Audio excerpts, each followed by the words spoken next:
Hello friends, this is Deepak Singh और आज हम टॉपिक डिस्कस करेंगे वर्ल्ड प्रेस फ्रीडम इंडेक्स 2022 का। ये रिपोर्टर्स विदाउट बॉर्डर्स ने रिलीज करा है। इसमें वर्ल्ड रैंकिंग्स, इंडिया रैंकिंग्स भी रिलीज हुई है।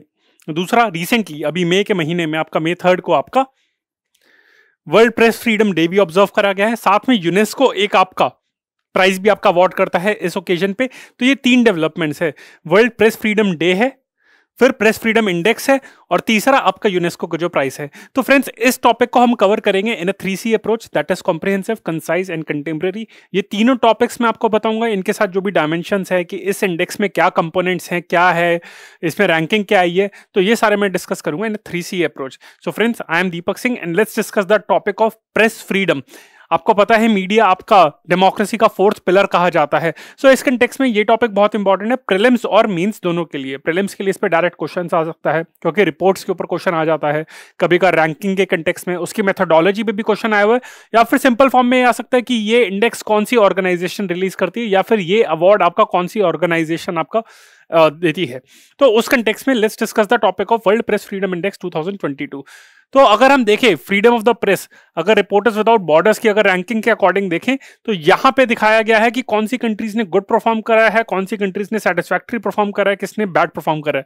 तो अगर हम 2022 का जो इंडेक्स है, वर्ल्ड प्रेस फ्रीडम इंडेक्स है, रिपोर्टर्स विदाउट बॉर्डर्स, RSF कहा जाता है। रिपोर्टर्स सैंस फ्रंटियर्स इसका फ्रेंच नेम है, इसका इंग्लिश में ट्रांसलेट करें तो रिपोर्टर्स विदाउट बॉर्डर्स बन जाता है। तो गुड देखें तो आपका यही आपके नॉर्डिक कंट्रीज आई हैं। अभी मोदी जी भी जहां पे गए हुए हैं, आपका जर्मनी गए हुए हैं, आपका डेनमार्क गए हुए हैं, फिर आपका फ्रांस है। तो जर्मनी और फ्रांस को छोड़ दीजिए, डेनमार्क है वो नॉर्डिक कंट्रीज में आ जाता है। इनफैक्ट ये जो आइलैंड है आपका ग्रीनलैंड का, ये भी आपका डेनमार्क की ज्यूरिसडिक्शन में आ जाता है। तो ये 3 कंट्रीज हो गए, ये हो गए। तो ये आपका गुड में आ जाता है, पोर्चुगल भी आ जाता है आपका, और नॉर्थ आपका रिपब्लिक ऑफ आयरलैंड भी आ जाता है, गुड में आ जाता है। सैटिस्फैक्टरी में आप देख सकते हैं कि आपका ये हो गया, सैटिस्फैक्टरी में आपका अर्जेंटीना हो गया, ऑस्ट्रेलिया हो गया, नॉर्थ अमेरिका हो गया। तो ये सब जो कंट्रीज हो गई, आपका सदर्न अफ्रीका हो गया, तो वो आपका सैटिस्फैक्टरी आ गई। प्रॉब्लमेटिक में आपका आ गया, प्रॉब्लमेटिक में आपका ये सारी कंट्रीज आ गई आपकी, ब्राजील आ गया। जो मेजर कंट्रीज आपकी हो गया, कुछ आपके अफ्रीकन कंट्रीज हो गई, मंगोलिया हो गए, तो ये सारी आपकी प्रॉब्लमेटिक कंट्रीज में आ गई। डिफिकल्ट कंट्रीज में आ गई आपकी, तो उसमें इंडिया आ जाता है, डिफिकल्ट कैटेगरी में आता है। ये क्वेश्चन बहुत इंपॉर्टेंट है। हो सकता है इंडिया की रैंक के बारे में ना पूछे, स्कोर के बारे में पूछ ले, स्कोर के बारे में ना पूछे तो ये उसमें पूछ सकते हैं कि कौन सी कैटेगरी में आता है। तो आपका इंडिया की जो कैटेगरी है वो डिफिकल्ट है, डिफिकल्ट में आ जाता है। और जो भी सारा आपका इंडिया जो सराउंडेड है, तो वो वेरी सीरियस कंट्रीज में सराउंडेड है आपका। तो अगर आप वेस्ट एशिया पूरा देख लीजिए, वो है आपका, फिर चाइना हो गया, तो वो है बर्मा हो गया, यानी कि म्यांमार हो गया, तो वो वेरी सीरियस कैटेगरी में आता है। एंड फिर नो डेटा, तो नो डेटा इज लाइक उसको तो हटा ही देते हैं। तो इंडिया आपकी सेकंड वर्स्ट कैटेगरी में आता है, डिफिकल्ट में आता है, और वेरी सीरियस आपकी सबसे बेकार है। तो उसमें आपका हो गया नॉर्थ कोरिया हो गया, नॉर्थ कोरिया सबसे वर्स्ट कैटेगरीज है। इनफैक्ट रशिया को भी आपको वेरी सीरियस में आपका माना गया है। तो India is in the second worst category, difficult में है कि यहाँ पे जर्नलिस्ट के लिए, मीडिया पर्सन के लिए काम करना इंडिपेंडेंटली बहुत ही मुश्किल है। तो जब मीडिया ही ढंग से काम नहीं कर पाएगी तो डेमोक्रेसी कैसे काम कर पाएगी। तो ये ध्यान रखना कि नॉर्डिक कंट्रीज आपकी हो गई, गुड में आ गई आपकी, एंड वेरी सीरियस में आपकी चाइना होगी, वेस्ट एशियन कंट्रीज जो वैसे ही हमेशा आपके नोटोरियस हैं, बहुत ही इनफेमस हैं आपकी फ्रीडम, आपकी जर्नलिस्ट फ्रीडम की आपको वायलेशन के लिए। रशिया भी आ गया क्योंकि because of the Ukraine Russia conflict हो गया, एंड डिफिकल्ट में आपका इंडिया आ गया। तो बस इंडिया का ध्यान रख लेना, डिफिकल्ट कैटेगरी में है। तो फ्रेंड्स, जैसे मैंने बताया कि हम 3 चीजें डिस्कस करेंगे। पहली बार तो ये reporters sans frontieres, which is also known as reporters without borders, तो उसने आपका रिलीज करा है 2022 वर्ल्ड प्रेस फ्रीडम इंडेक्स। ये 2022 का वर्ल्ड प्रेस फ्रीडम इंडेक्स आपका रिलीज करा है, and this was the 20th world press freedom index. ये 20वें बार आपका वर्ल्ड प्रेस फ्रीडम इंडेक्स आपका रिलीज करा गया है। और ये जो आपका प्रेस फ्रीडम इंडेक्स ये रिलीज करा गया है, it was released on the occasion of world press Freedom day. तो इसी कंटेक्स्ट में आपका वर्ल्ड प्रेस फ्रीडम डे भी हम बात कर लेंगे। और वर्ल्ड प्रेस फ्रीडम डे ही पे ही आपका एक अवार्ड है आपका यूनेस्को / आपका Guillermo Cano World press Freedom Prize. आपका वर्ल्ड प्रेस फ्रीडम प्राइज है, इसका नाम है, पर ये अवार्ड यूनेस्को ने दिया जाता है, तो इस वजह से इसको कहा जाता है कि UNESCO World press Freedom Prize आपका। साथ में ये award is in the honour of Guillermo Cano. तो इस कंटेक्स्ट में आपका वर्ल्ड प्रेस फ्रीडम प्राइज को आपका गुलेर्मो कैनो आपको प्राइज भी दिया जाता है। तो ये अप्रैल के एंड में अनाउंस करा गया था, बट ये आपका हमेशा वर्ल्ड प्रेस फ्रीडम डे पे आपका इसको दिया जाता है। तो ये किसको दिया है? बेलोरेशियन एसोसिएशन ऑफ जर्नलिस्ट, तो आपकी कंट्री है बेलारूस करके। अगेन आपने यूक्रेन रशिया कन्फ्लिक्ट पढ़ा होगा, तो बेलारूस आपकी एक्स सोवियत कंट्री है, एक्स यूएसएसआर कंट्री है आपकी। ये जो बेलारूस है आपकी एक्स यूएसएसआर कंट्री है आपकी, इस टाइम पे इंडिपेंडेंट कंट्री है और रशिया के बहुत सपोर्ट करता है। जो यूक्रेन रशिया का कन्फ्लिक्ट है उसमें बेलारूस रशिया को बहुत सपोर्ट करा, छोटी सी कंट्री है, यूक्रेन और रशिया को नेबर करती है आपका। अगर हम इस तरीके से मैप देखें, आपका रशिया है यहाँ पे यूक्रेन है, तो यहाँ पे आपका बेलारूस आ जाएगा आपका। तो इस तरीके से, तो ये आपका बेलारूस है आपका यहाँ पे। तो वहां की जो आपकी बेलारूस एसोसिएशन ऑफ जर्नलिस्ट है आपका, तो उसको अवार्ड दिया गया। बस ये ध्यान रखना कि बेलारूस के जर्नलिस्ट है उनको अवार्ड दिया गया है। तो ये 3 डेवलपमेंट है। तो लेट्स डिस्कस द टॉपिक। तो पहली बात तो हम इंडेक्स के बारे में बात कर लेते हैं, आपका वर्ल्ड प्रेस फ्रीडम इंडेक्स 2022 का। तो हम उसके स्कोर मेथोडोलॉजी के बारे में देख लेते हैं, फिर उसके बाद रैंकिंग पे आते हैं।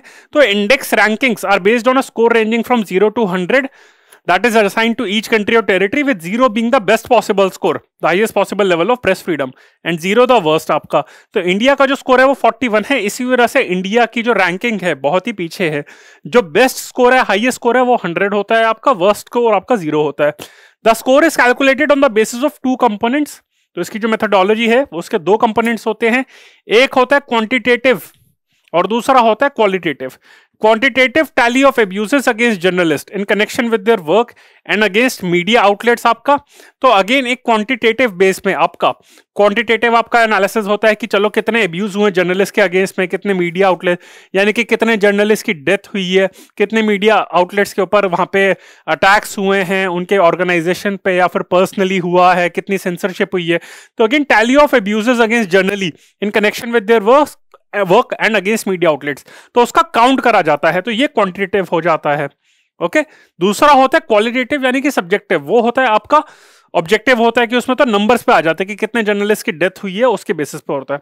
Qualitative analysis of the situation in each country और territory is based on the responses of press freedom specialist to Reporters without Borders आपका क्वेश्चन। तो आरएसएफ जो है आपका, आरएसएफ जो ऑर्गेनाइजेशन है आपकी, रिपोर्टर्स सैंस फ्रंटियर्स आपका, जिसको रिपोर्टर्स विदाउट बॉर्डर्स कहते हैं, तो उसका एक क्वेश्चनर है वो प्रेस फ्रीडम स्पेशलिस्ट को, यानी कि जो लोग, यानी कि इंडिया में अगर कोई आपके जर्नलिस्ट हैं जो प्रेस फ्रीडम का थोड़ा ट्रैक करते हैं, कुछ मीडिया आउटलेट्स हैं, उनको क्वेश्चनर दिया जाता है। उनसे पूछा जाता है कि आप कितना फ्री करते हैं प्रेस में, आप मीडिया में कितना फ्री फील करते हैं अपनी ओपिनियन जाहिर करने के लिए, तो वो क्वेश्चनर भेजा जाता है। तो उसके बेसिस पे, तो again there are 2 aspect, qualitative and as well as quantitative. Qualitative means एक क्वेश्चनर बेसिस पे आपसे पूछा जाता है आपको कैसा लग रहा है एटमॉस्फेयर, एंड क्वांटिटेटिव मींस आपके जो रिपोर्ट करे जाते हैं कितनी डेथ्स हुई हैं, कितने अटैक्स हुए हैं जर्नलिस्ट पे। तो ये आपका कंपोनेंट्स है। इस साल एक और चीज है कि 2022 में आपके जो मेथोडोलॉजी है वो चेंज करी गई है। तो रिपोर्टर्स विदाउट बॉर्डर्स की जो मैं रिपोर्ट पढ़ रहा था इस साल प्रेस फ्रीडम इंडेक्स के, तो उसमें क्लियरली इन्होंने मेंशन करा था that the 2022 ranking वैसे can't be compared with 2021 ranking because of the change in methodology। फिर भी लोगों ने कंपेयर करा है, वो और बात है, पर मेथोडोलॉजी थोड़ी चेंज करे गए हैं, इंडिकेटर्स चेंज करे गए हैं। तो इस साल अगर बात करी जाए तो हर कंट्री और टेरिटरी को 5 इंडिकेटर्स पे इवेल्युएट करा गया है, और जो 5 इंडिकेटर्स हैं आपका political context, legal context, economic context, socio cultural context और सेफ्टी आपका। तो वैसे तो हम बात कर लेते हैं 3 वैसे अगर वर्टिकल्स आपके देखा जाते हैं, पॉलिटिकल, सोशियो, इकोनॉमिक। तो इन्होंने पॉलिटिकल में आपका political and legal 2 indicators add कर दिए हैं, और आपका अगर सेफ्टी भी डालना चाहे तो उसमें भी ऐड कर सकते हैं। फिर आ गया आपका सोशियो इकोनॉमिक आ गया, तो सोशियो कल्चरल हो गया एक आपका, और तीसरा आपका इकोनॉमिक हो गया, एंड फिर आपका हो गया सेफ्टी भी हो गया। तो पॉलिटिकल, लीगल, सोशियो इकोनॉमिक हो गया, सॉरी इकोनॉमिक हो गया, सोशियो कल्चरल हो गया, एंड सेफ्टी हो गया। सेफ्टी तो अल्टीमेटली है ही। तो ये 5 इंडिकेटर्स हैं, आप ध्यान रख लेना, बहुत सिंपल है याद करना। आपका पॉलिटी है, दूसरा लीगल, ये पॉलिटी और वैसे लीगल एक साथ ही होना चाहिए, पर चलो इन्होंने अलग अलग कर दिया है। तीसरा हो गया इकोनॉमिक, चौथा हो गया सोशियो, सोशियो के साथ चलो कल्चर भी डाल दो, एंड सेफ्टी तो है ही आपका, इंटरनल सिक्योरिटी यानी कि। तो ये 5 कंपोनेंट्स हैं आपके। ये 5 इंडिकेटर्स हैं आपके। कंपोनेंट्स मैंने क्वालिटेटिव एंड क्वांटिटेटिव बता दिए, इंडिकेटर्स मैंने बता दिए। तो ये मेथोडोलॉजी है। अब टॉप रैंकर्स पे आते हैं। एज यूजुअल आपकी जो नॉर्डिक कंट्रीज है, आपकी जो यूरोपियन कंट्रीज हैं, तो वहां पे अभी आपके गए हैं। नॉर्डिक कंट्रीज के ऊपर मैं एक अलग से लेक्चर कंडक्ट करूंगा। तो नॉर्वे की फर्स्ट रैंक है, डेनमार्क की सेकेंड है, स्वीडन की आपकी थर्ड है, फिनलैंड की फिफ्थ है आपकी। तो ये वैसे 4 नॉर्डिक कंट्रीज में आती है। और आपकी एक एस्टोनिया करके कंट्री है, ये भी नॉर्डिक कंट्रीज के साथ में ही है। ये बाल्टिक स्टेट में वैसे आता है आपका। बाल्टिक स्टेट्स में आपका, बाल्टिक स्टेट्स, इसमें आपकी 3 कंट्रीज आती हैं, एस्टोनिया, लाटविया, लिथुआनिया।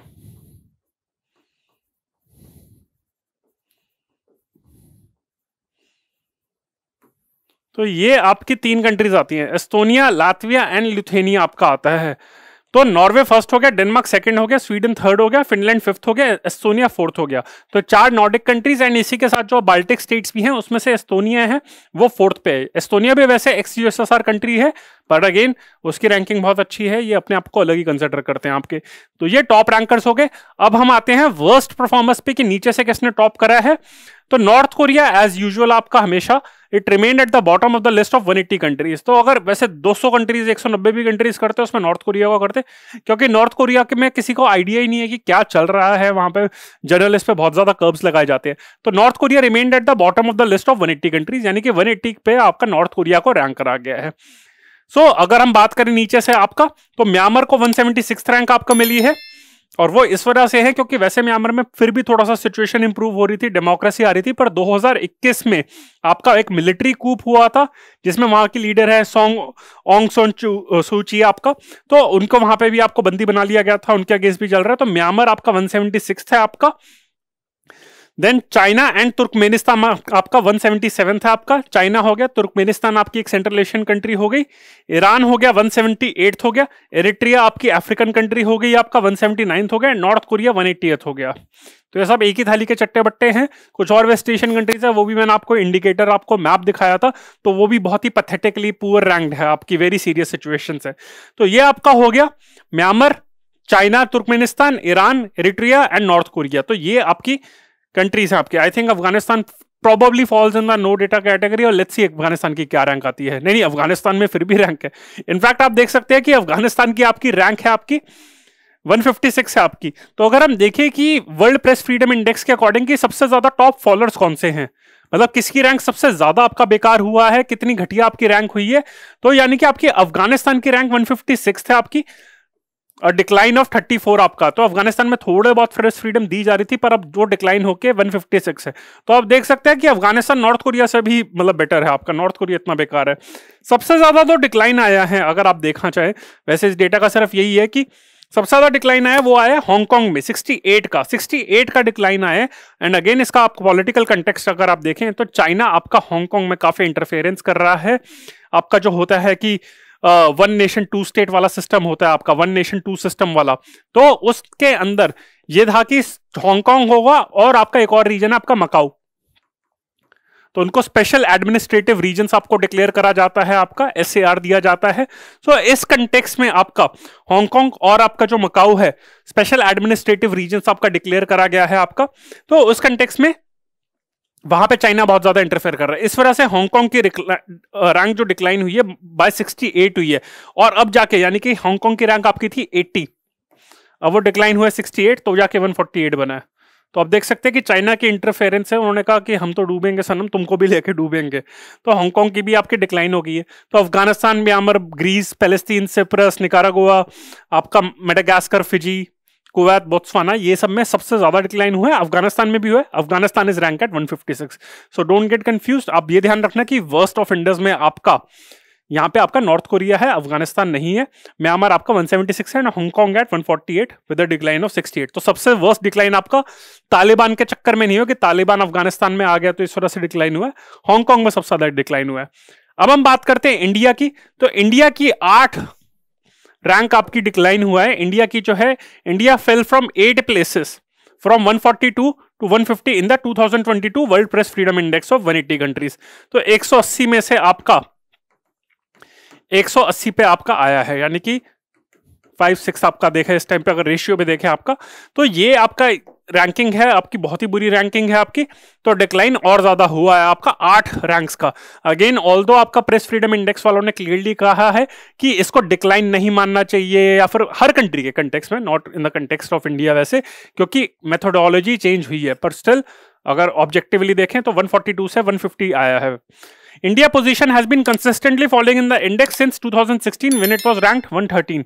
तो 2016 से ही आपके इंडिया की जो रैंकिंग है, प्रेस फ्रीडम इंडेक्स की जो रैंकिंग है, इंडिया की रैंकिंग कंसिस्टेंटली आपके डिक्लाइन हो रही है।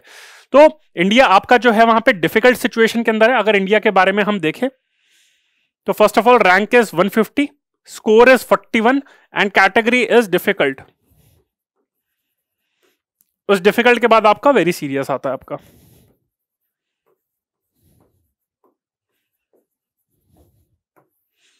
तो ये इंडिया के बारे में है कहानी, इंडिया की कहानी की समरी। अगर इंडिया की मेथोडोलॉजी को वैसे अगर हम देखें, ब्रेक करें अगर आपका, कि सबसे ज्यादा किस में है, क्योंकि मैंने आपको बताया था 5 इंडिकेटर्स हैं आपके। पॉलिटिकल आ गया कंटेक्स्ट, लीगल कंटेक्स्ट आ गया, socio context, socio cultural index आ गया, इकोनॉमिक इंडेक्स आ गया, एंड सिक्योरिटी इंडिकेटर आ गया। तो पॉलिटिकल इंडिकेटर में 145 है आपका, इकोनॉमिक इंडिकेटर में और वर्स्ट है 149, लेजिस्लेटिव इंडिकेटर आपका फिर भी आपका है 140 120 आपका, सोशल इंडिकेटर्स आपका हो गया, ये आपका लेजिस्लेटिव मतलब आपका लीगल इंडिकेटर हो गया। तो पॉलिटिकल में 140 है, लीगल में आपका 120 है आपका, इकोनॉमिक में 149 है, सोशल इंडिकेटर में आपका 127 एंड सिक्योरिटी इंडिकेटर में 163 है। तो यानी कि अगर बिल्कुल जान पे अगर खतरे वाली बात आती है तो वो आपका सिक्योरिटी इंडिकेटर है जहां पे 163 है आपका, और सबसे बेटर परफॉर्म करा आपका लीगल इंडिकेटर में 120। तो यानी कि ये है कि इंस्टीट्यूशनल मैकेनिज्म है हमारे पास फिर भी थोड़े बहुत आपका, वैसे अभी भी बहुत कम है, बट 5 इंडिकेटर्स में अगर देखा जाए कि पॉलिटिशियन से डरना चाहिए, इकोनॉमिक एस्पेक्ट में देखा जाइए कितनी आपकी इश्यूज है, क्योंकि इकोनॉमिक इंडिकेटर का मतलब ये है कि जब तक फाइनेंशियल रिसोर्सेज नहीं होंगे तब आप कैसे परफॉर्म करेंगे। काफी सारे मीडिया आउटलेट्स तो आपके प्राइवेट ओनर्स ने ही खरीदे हुए हैं, तो उसके अकॉर्डिंग आपको अपनी लाइन टो करनी पड़ती है, आपको व्यू टो करना पड़ता है। तो और सिक्योरिटी इंडिकेटर्स मतलब आपको हिट कर सकते हैं। तो ये आपके इंडिकेटर्स है। सिक्योरिटी इंडिकेटर में इनफैक्ट स्कोर देखे तो 20 का है। तो ये इंडिया का ब्रेकअप है आपका रैंक का, political, economic, legal, social and security. Best आपका है लीगल पे है 120 पे आपकी है इंडिया की, एंड वर्स्ट आपका सिक्योरिटी इंडिकेटर पे 163 है। अब हम नेबरहुड पे भी देख लेते हैं कि इंडिया ने अपने साउथ एशिया और बाकी आपका चाइना हो गया, म्यांमार हो गया, उसके कंपैरिजन में कैसा परफॉर्म करा है। तो अगर साउथ एशिया की बात करें वैसे आपका, तो the ranking of all Indian neighbours except that of Nepal have also slid down. तो सिर्फ नेपाल को देख के भूटान ऑलरेडी अच्छा रैंक कर रहा है, और अगर नेपाल की देखें तो सिर्फ नेपाल की ही रैंकिंग आपकी इंप्रूव हुई है, बाकी सबकी रैंक आपकी बिगड़ी है।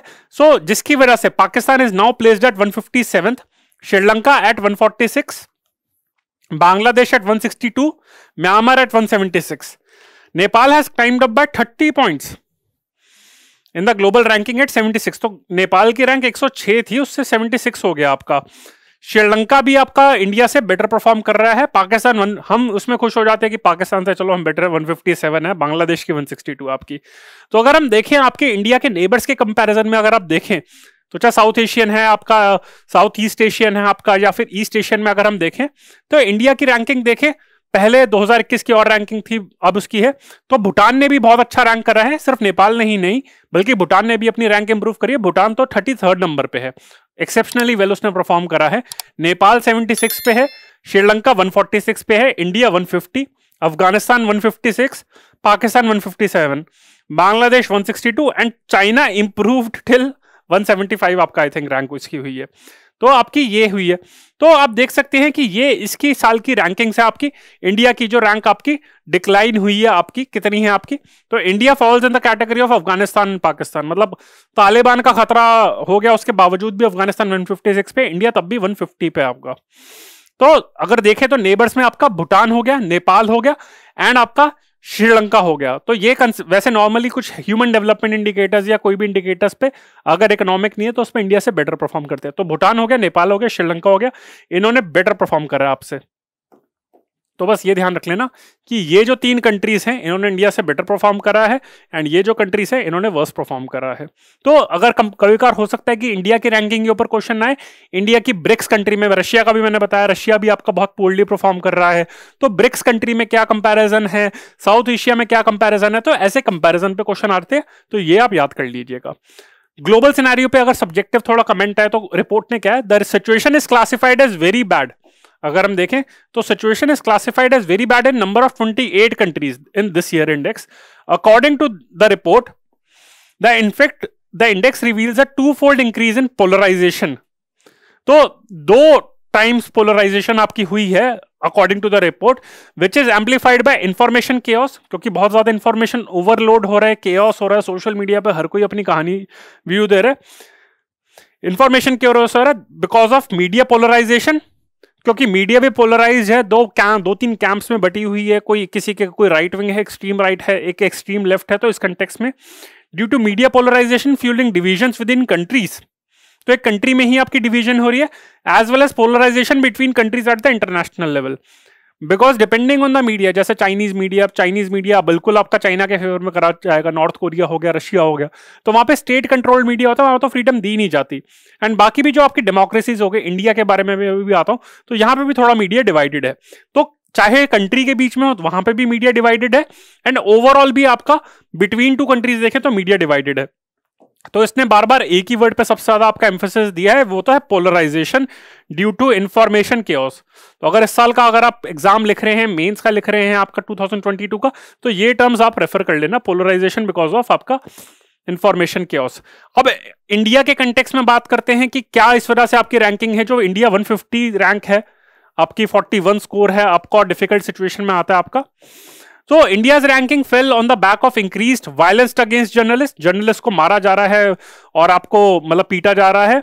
पॉलिटिकली पार्टिसन मीडिया आपका, तो पॉलिटिकली बायस्ड है, कोई भी पॉलिटिकल पार्टी से आपके बायस्ड है media, which has landed press freedom in a state of crisis.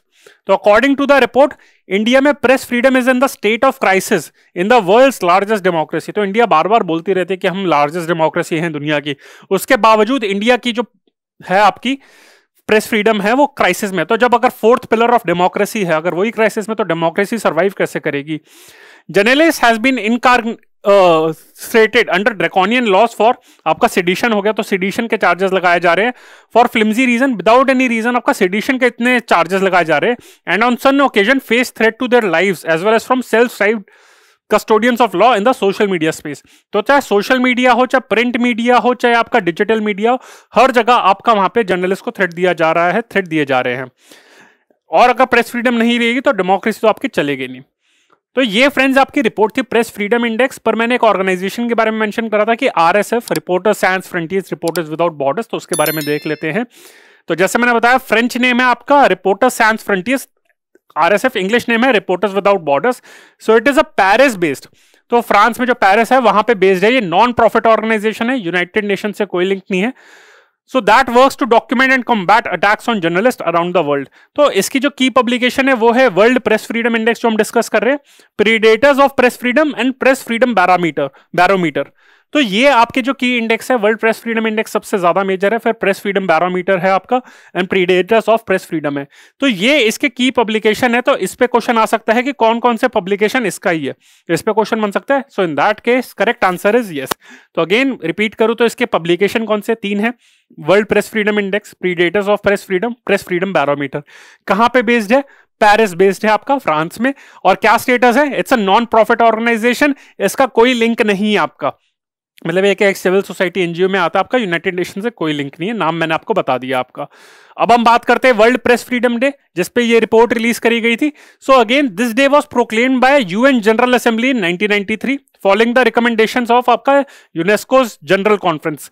तो यूनेस्को की एक कॉन्फ्रेंस हुई थी, उसके बाद 1993 में यूएन जनरल असेंबली ने ये डे डिक्लेयर करा था इन 1993, और 1993 दिसंबर में डे डिक्लेयर करा था। उसके बाद अगले मई में आपका 1994 से मई 3 को ये डे ऑब्जर्व करा जाता है, हर साल करा जाता है on the anniversary of Declaration of Windhoek. Declaration of Windhoek आपका है WINDHOEK। सो उसका जो डिक्लेरेशन था उसके कंटेक्स्ट में अगेन क्वेश्चन आ सकता है कि डिक्लेरेशन ऑफ वाइंडहोएक किस कंटेक्स्ट में, तो वर्ल्ड प्रेस फ्रीडम आपका डे के कंटेक्स्ट में। सो उस कंटेक्स्ट में डिक्लेरेशन ऑफ वाइंडहोएक के कंटेक्स्ट में आपका ये डे ऑब्जर्व करा जाता है। ऑब्जेक्टिव वही है कि चलो प्रेस फ्रीडम को सेलिब्रेट करो, यही इसका ऑब्जेक्टिव है। तो ध्यान दो ही चीजें रखनी है कि आपका 1993 में जनरल असेंबली की ने प्रोक्लेम करा था on the recommendation of UNESCO आपका, एंड मई 3 को आपका होता है। एंड मई 3 क्यों, क्योंकि इस दिन आपका डिक्लेरेशन ऑफ वाइंडहोक की आपका एनिवर्सरी है, WINDHOEK। अब हम बात करते हैं वर्ल्ड प्रेस फ्रीडम प्राइस के बारे में बात कर लेते हैं। तो हमने प्रेस फ्रीडम इंडेक्स के बारे में बात कर ली, प्रेस फ्रीडम डे के बात कर लिया, प्रेस फ्रीडम प्राइस के बारे में बात कर लेते हैं। तो वर्ल्ड प्रेस फ्रीडम प्राइस है आपका, लेकिन इसको कभी कभार कहा जाता है, इसके आगे यूनेस्को भी अटैच कर दिया जाता है, और कभी कभार इसको सिर्फ गुलेर्मो कैनो, GUILLERMO कैनो, तो ये भी इसका नाम दिया जाता है। तो कभी कभार इन केस आपका वर्ल्ड प्रेस फ्रीडम प्राइस ना पूछे तो ये पूछ ले, गुलेर्मो कैनो प्राइज आपको किसने दिया जाता है, किस लिए दिया जाता है, और कौन सी ऑर्गेनाइजेशन देती है। तो यूनेस्को देती है, and it is in honour of this fellow, so इस वजह से वर्ल्ड प्रेस फ्रीडम प्राइज है। तो इस साल मैंने आपको बताया 2022 का जो विनर है वो है आपका बेलोरेशियन एसोसिएशन ऑफ जर्नलिस्ट, BAJ आपका है। ये आपका ईस्ट यूरोपियन कंट्रीज है, एक्स USSR कंट्री है, तो वहां के जो जर्नलिस्ट है उनको दिया गया है 2022 का प्राइस।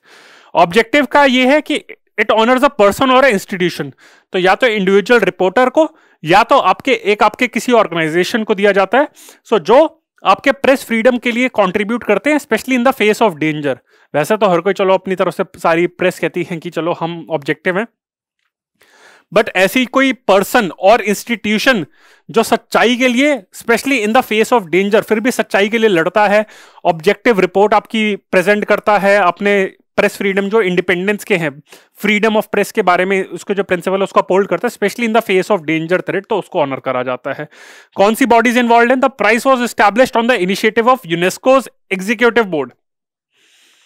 तो यूनेस्को का जो एग्जीक्यूटिव बोर्ड है उसके इनिशिएटिव पे ये आपका कॉन्स्टिट्यूट करा गया था, and it is formally conferred by the director general of UNESCO. आपका यूनेस्को का डायरेक्टर जनरल है वो इसे कन्फर करता है आपका, तो मेनली यूनेस्को का ही है, एज द नेम सेज। आपका अवार्ड कब करा जाता है? The prize was created in 1997। आपका प्रेस फ्रीडम डे आपका 1993 में प्रोक्लेम करा गया था, 1994 से ऑब्जर्व करा गया था, and is awarded every year on World press Freedom Day, that is 3rd May। Cash prize कितना है आपका? $25,000 आपका कैश प्राइस है, and the prize is named after Guillermo Cano Isaza, a Colombian journalist. आपका तो कोलंबिया का जो एक जर्नलिस्ट था आपका Guillermo Cano, who was murdered in 1986। He was a vocal critic of the country's powerful drug baron. आपका तो जो भी आपने नार्कोस वगैरह, क्योंकि वहां पे ड्रग ट्रैफिकिंग वगैरह चलती थी, नार्कोस, पाब्लो एस्कोबार वहां पे, क्योंकि बहुत ही वायलेंट एंड टर्बुलेंट है आपका लैटिन अमेरिका। कोलंबिया एक आपकी लैटिन अमेरिकन कंट्री है, तो वहां पे ड्रग ट्रैफिकिंग वगैरह क्राइम बहुत कॉमन है, वहां पे ग्लोरीफाई करा जाता है।